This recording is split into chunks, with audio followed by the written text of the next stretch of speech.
Oke, baik. Saya mulai ya. Assalamualaikum warahmatullahi wabarakatuh. Selamat malam, salam sejahtera untuk kita semua. Nah, kesempatan kali Waalaikumsalam. ini saya mau jelaskan terkait penggunaan AI bagi para peneliti. Ini salah satunya aja ya. Bentar, mana sih? Height control. Oke. Kita masuk ChatGPT. Jadi sudah punya ChatGPT ya masing-masing ya. Jadi harusnya saya tidak perlu terangkan lagi bagaimana cara membuat akun di ChatGPT seperti itu. Jadi gini, teman-teman, saya terangkan dulu ya untuk AI. AI atau artificial intelligence itu kan dia bahasanya tools, alat bantu gitu ya. Alat bantu. Jadi karena dia adalah alat bantu, maka setiap alat itu kan punya kegunaan masing-masing gitu ya. Jadi kalau misalnya cangkul untuk bisa apa untuk menggemburkan tanah misalkan ya. Ada yang alat bantu misalkan lebih besar lagi traktor misalkan dan seterusnya gitu ya. Nah, begitu juga AI. AI itu kan dia juga punya sebenarnya bahasanya adalah role. Role itu dia apa ya bahasanya dia posisinya sebagai apa. Jadi misalkan dia sebagai guru, dia sebagai murid. Nah, gitu ya. Kalau kita sekarang mungkin ada bahasanya POV, point of view gitu ya. Jadi dia kita kita posisikan sebagai apa? Nah, itu yang paling penting. Dia kita posisikan sebagai apa gitu ya. Misalkan jadi setiap tugas apapun itu dia harus diposisikan dulu dia sebagai apa. Karena kalau dia nggak punya posisi, maka biasanya jawabannya itu akan mengambang.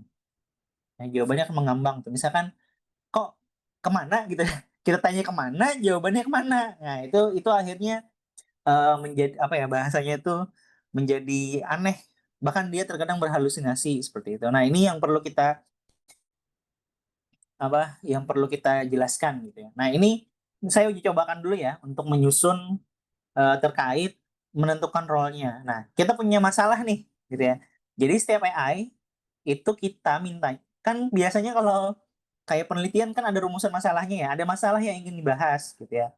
Anggaplah seperti ini. Ini saya buatkan saya contohkan dulu role-nya gitu ya. Role-nya, bagaimana cara menentukan role-nya, seperti itu. Misalkan nih kita anggaplah mau bikin instrumen penelitian gitu ya. Jelaskan aja, terangkan kamu siapa. Saya adalah mahasiswa semester akhir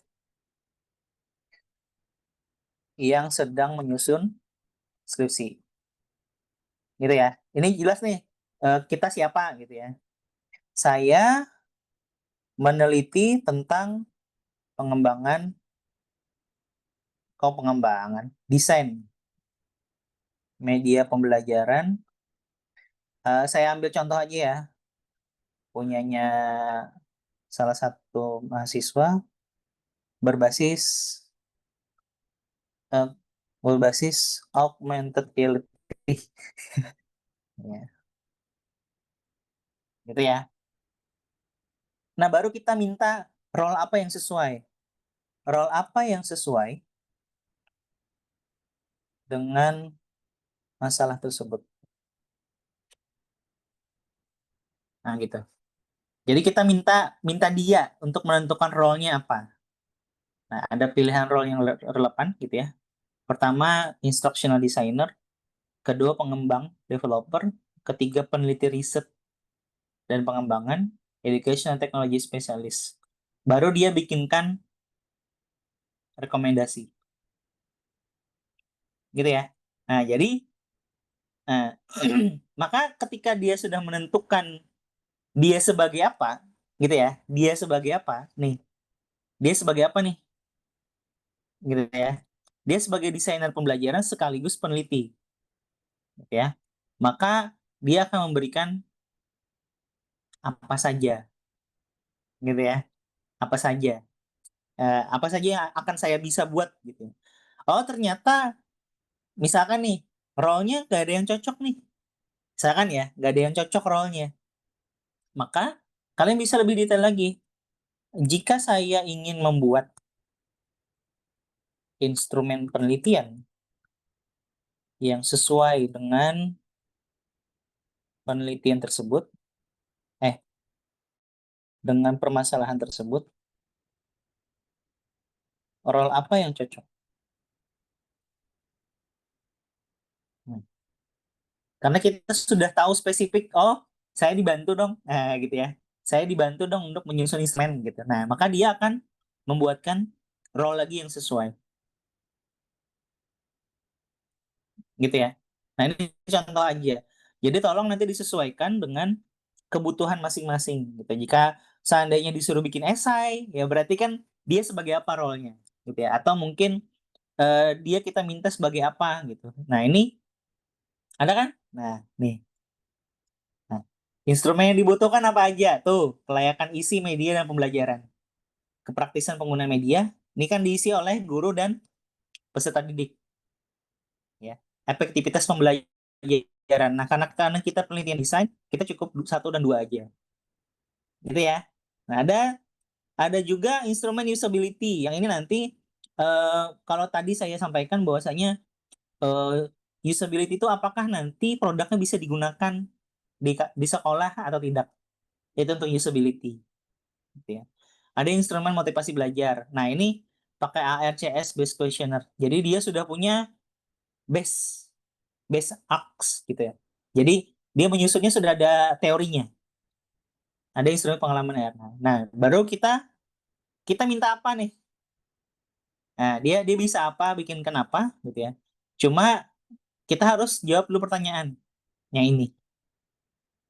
Materinya tentang apa? Gitu ya. Model yang dikembangkan pakai apa? Gitu ya. Jenis efek yang dinilai apa? Ya. Misalkan nomor satu, materinya tentang apa? Atau gini, bantu saya membuat, nah ini ya, contoh aja ya. Oh sini, lembar validasi ahli aja. Nah, lembar validasi ahli dengan skala Likert untuk desain media pembelajaran, sorry, berbasis ER. Contoh aja ya, jadi nanti bisa disesuaikan.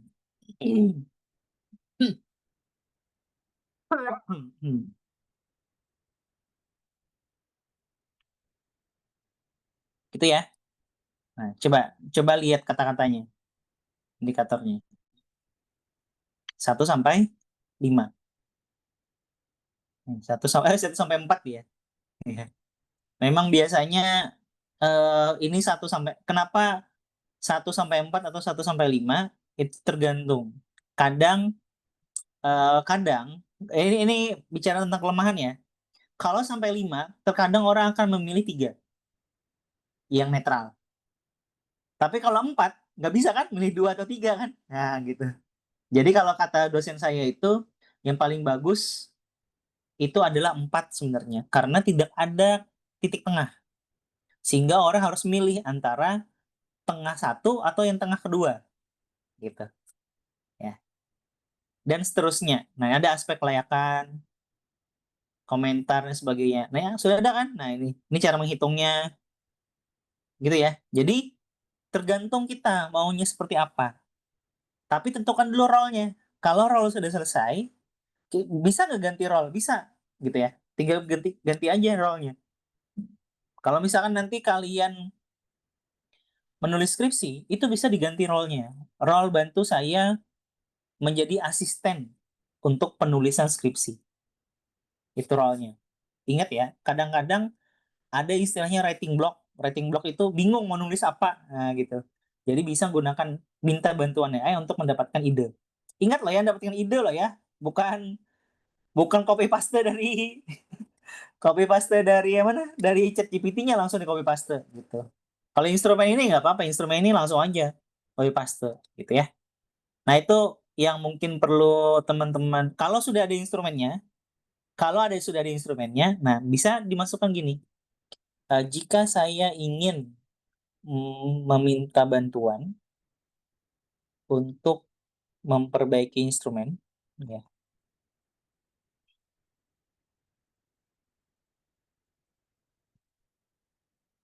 hal apa yang sesuai. Nah, gitu. Nah, menyempurnakan instrumen. Gitu ya. Role-nya dipilih.